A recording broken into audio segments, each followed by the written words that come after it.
give some love to the overflow room. Anyone that can sit in another room and watch a little TV with no live instruments, no live people, that's what's up, right? I know for me, if I got put in the overflow room, I'm like, I'm out. But I'm going to share a poem with you guys real quick, and I was thinking about which one I want to do, and the one that I thought fit best with tonight is my one called Sexual Healing. So, and I'm guessing you guys are already rowdy enough, so you know you can snap, clap, boo, do whatever you want, right? Yeah. So let's look at this subject, and I'm going to tell you why I'm disgusted.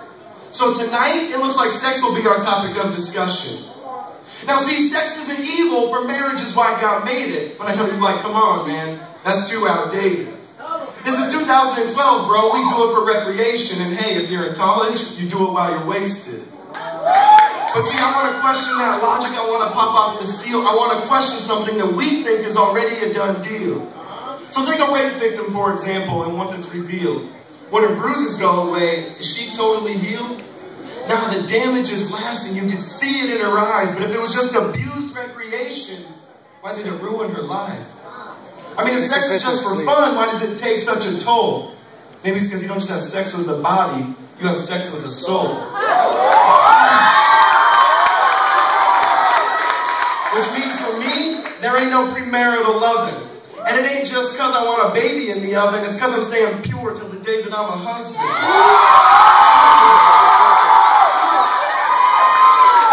Now see, this wasn't always me. That's a guarantee. Let's go back in the past, see who I used to be. Now growing up, I never learned how to treat a lady. I learned one thing from my dad is leave the mom, ditch the baby. Now I don't say that to get sympathy, I say that to be real, because about 40% of you know how that feels. See, I let the TV show me what the music already told me, no dad at home, so I was letting MTV mold me. And they sold me, which is why my life revolved around what girl I could get next. My life revolved around this girl named Sex. Shoot, I gotta confess, I'd even get at her on the text, but it seems the longer we dated, the bigger the mess.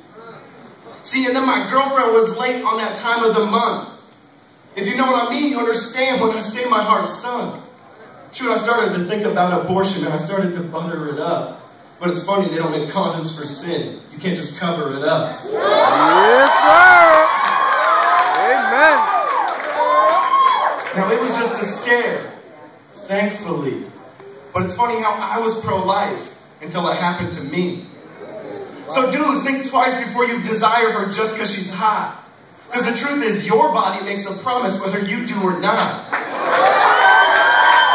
Sorry, I digress though, let's get back to the topic. How there's some dudes in here who pressure her even when she says stop it. You're not a man. You're just a boy that can shave and you put on a good cover. Because you don't respect her when she says no, you certainly don't love her. So how about you start studying her heart and stop studying her booty, or maybe invest the same amount of time in her that you do in Call of Duty.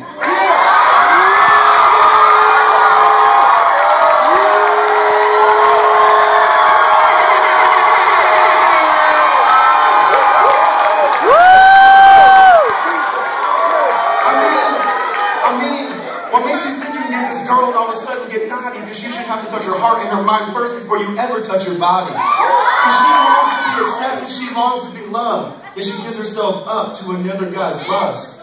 She thinks it feels good at first, but then she gets bitter that the promise of satisfaction it never delivers. She's like, I don't want to, but it's just too tempting. So she keeps opening up the present just to find that it's empty. And then she starts to get confused because she keeps getting rejected by all these dudes. They tell her on a scale of 10, she's a 2. But that ain't true if she only knew that Jesus, He loves and accepts us. Even when you don't want Him, He'll never reject us. He heals us from that sin that totally infects us, and He does what condoms can't. He emotionally protects us.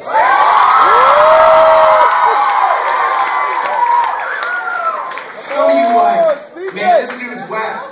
And you're going to want to indict me, but we got to think rightly, so I'll ask politely. Can you really say this isn't even true, just slightly? I mean, we touched the forbidden fruit not to realize it's poison ivy, and now we're numb and we're itching. We got a distorted psyche. You don't think you just do it like your name was Nike, not realizing the consequences of your actions are oh so pricey. So this last story is for those who think they're too dirty. This last story is for those who think they're unworthy.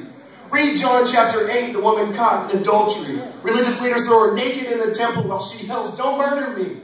Wow. They say, "Jesus, the law commands us to stone this woman." And you hear the hate in their tone.